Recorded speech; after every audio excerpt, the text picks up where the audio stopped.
Pernahkah Anda merasa penasaran tentang bagaimana cara kerja kulkas di rumah? Kulkas yang telah menjadi bagian integral di setiap rumah tangga tersebut bekerja berdasarkan beberapa prinsip ilmiah yang sederhana dan menarik. Video ini akan menguraikan pengoperasian lemari es modern yang dimulai dari model dasar kulkas bersamaan dengan rahasia di balik efisiensi energinya yang tinggi. Prinsip dasar kulkas sebenarnya sederhana. Cukup dengan mengeluarkan fluida kerja dingin terus-menerus di sekitar benda yang akan didinginkan. Mari lihat bagaimana aliran fluida kerja dingin yang terus-menerus ini dapat dilakukan di dalam lemari es. Perangkat sederhana yang disebut alat ekspansi atau throttling device adalah komponen kulkas yang paling penting. Tabung kapiler digunakan sebagai alat ekspansi. Fluida kerja dingin diproduksi dengan menggunakan fenomena throttling. Refrigeran harus berada dalam keadaan cair dan di bawah tekanan tinggi untuk throttling yang efektif dan inlet. Alat ekspansi adalah obstruksi pada aliran, sehingga penurunan tekanan yang tinggi terjadi saat fluida mengalir melewatinya. Saat tekanan turun, titik didih fluida turun. Dengan demikian, fluida refrigeran kemudian menguap. Energi yang dibutuhkan untuk penguapan tersebut berasal dari zat pendingin, sehingga temperaturnya turun. Jika Anda memeriksa suhu di alat ekspansi, maka Anda pasti akan menyadari penurunan suhu ini. Harap diingat bahwa hanya sebagian kecil refrigeran saja yang diuapkan. Ini adalah salah satu properti penting dari fluida kerja pendinginan. Harus bisa mengubah fase sambil memvariasikan tekanan di bawah suhu normal. Tahap selanjutnya sederhana saja. Lewatkan saja fluida dingin ini di atas barang yang harus didinginkan. Selama proses penyerapan panas, zat pendingin selanjutnya menguap dan berubah menjadi uap murni. Karena ada perubahan fasa selama proses ini, suhu refrigeran tidak meningkat. Penukar panas ini disebut evaporator. Dengan bantuan sirkulasi aliran udara cerdas di dalam kulkas yang menggunakan kipas evaporator, kulkas dapat mempertahankan tingkat suhu yang berbeda. Jadi, kita berhasil membuat efek pendinginan yang dibutuhkan. Jika kita bisa membuat refrigeran bertekanan rendah ini ke keadaan sebelum throttling, yaitu fluida bertekanan tinggi, kita akan bisa mengulangi proses ini lagi. Jadi langkah pertama adalah menaikkan tekanan. Kompresor digunakan untuk tujuan ini. Kompresor akan menaikkan kembali tekanan ke nilai awalnya. Anda bisa lihat bahwa yang digunakan adalah kompresor tipe reciprocating. Namun, karena ini adalah proses pengompres gas bersamaan dengan menekannya, maka temperaturnya juga akan meningkat. Hal ini tidak bisa terhindarkan. Kini zat pendinginnya adalah uap bertekanan tinggi. Berikut adalah alat penukar panas lainnya untuk mengonversi gas menjadi tahap fluida. Penukar panas ini dipasang di luar kulkas. Dengan demikian, ia akan membebaskan panas ke sekelilingnya. Uap akan diubah menjadi fluida, dan suhu akan mencapai tingkat normal. Penukar panas ini dikenal sebagai kondensor. Kini, zat pendingin kembali ke keadaan awal, sehingga bisa diumpankan ke alat ekspansi lainnya. Hanya dengan mengulangi siklus ini berulang-ulang, kita akan bisa mencapai efek pendinginan yang kontinu. Siklus ini lebih khusus disebut siklus kompresi uap. Sekarang pertanyaan pentingnya, bagaimana cara membandingkan kinerja kulkas yang berbeda? Istilah yang disebut koefisien kinerja akan membantu Anda dalam masalah ini.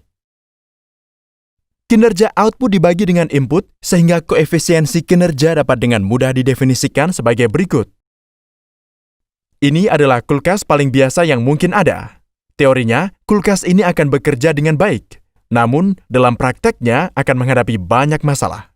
Mari kita lihat apa saja masalahnya dan bagaimana cara mengatasinya. Salah satu isu utamanya adalah embun beku yang muncul di kompartemen freezer.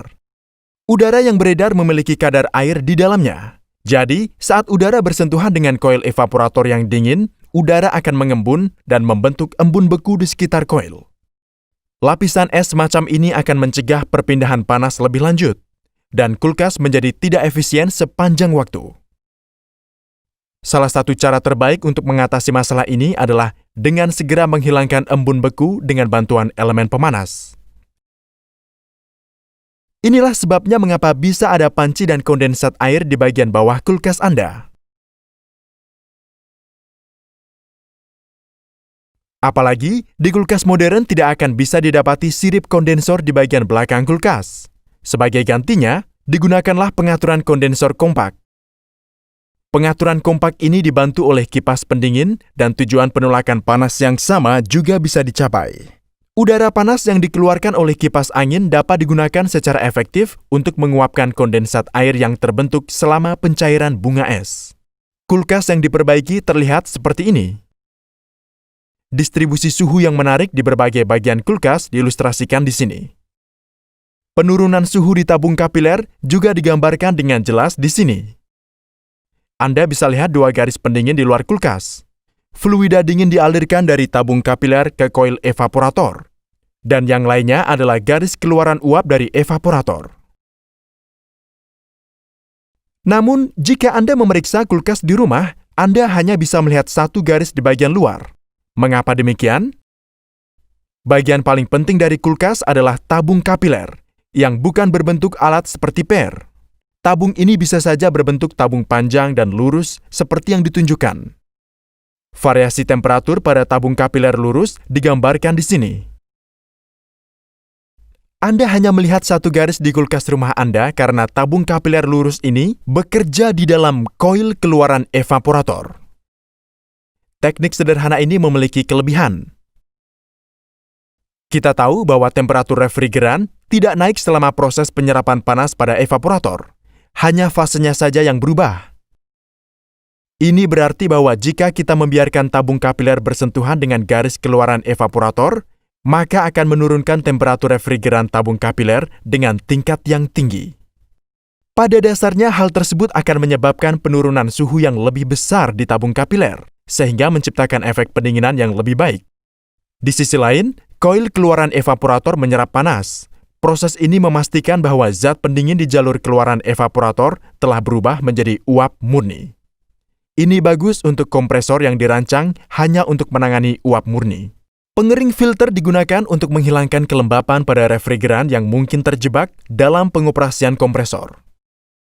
Mari sekarang kita lihat inovasi terbaru pada kulkas, yang telah mengubahnya menjadi lemari es modern, kompresor inverter digital.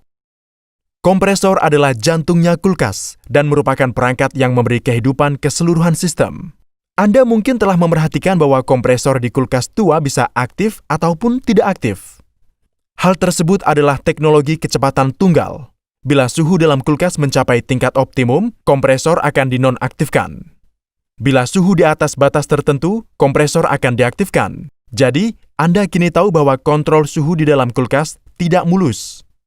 Selain itu, variasi kecepatan tiba-tiba dari kompresor akan menyebabkan masalah daya tahan terhadap komponen kompresor. Dengan bantuan kompresor inverter digital, kecepatan kompresor variabel mungkin terjadi. Dengan demikian, kontrol suhu evaporator yang halus dan efisien dapat dicapai. Di sini daya AC diubah menjadi DC dengan menggunakan pengontrol atau controller. Pengontrol kemudian mensuplai tenaga listrik dalam frekuensi variabel untuk mengendalikan kecepatan motor secara akurat. Motor yang paling umum digunakan dalam teknologi ini adalah BLDC. Kompresor inverter digital mengonsumsi energi setidaknya 40% lebih sedikit dibandingkan kompresor kecepatan tunggal. Kami harap video ini memberi Anda wawasan yang jelas mengenai cara kerja kulkas modern. Kami mengharapkan dukungan Anda di patreon.com sehingga kami bisa menyuarakan semua video bahasa Inggris kami ke dalam bahasa Indonesia. Terima kasih.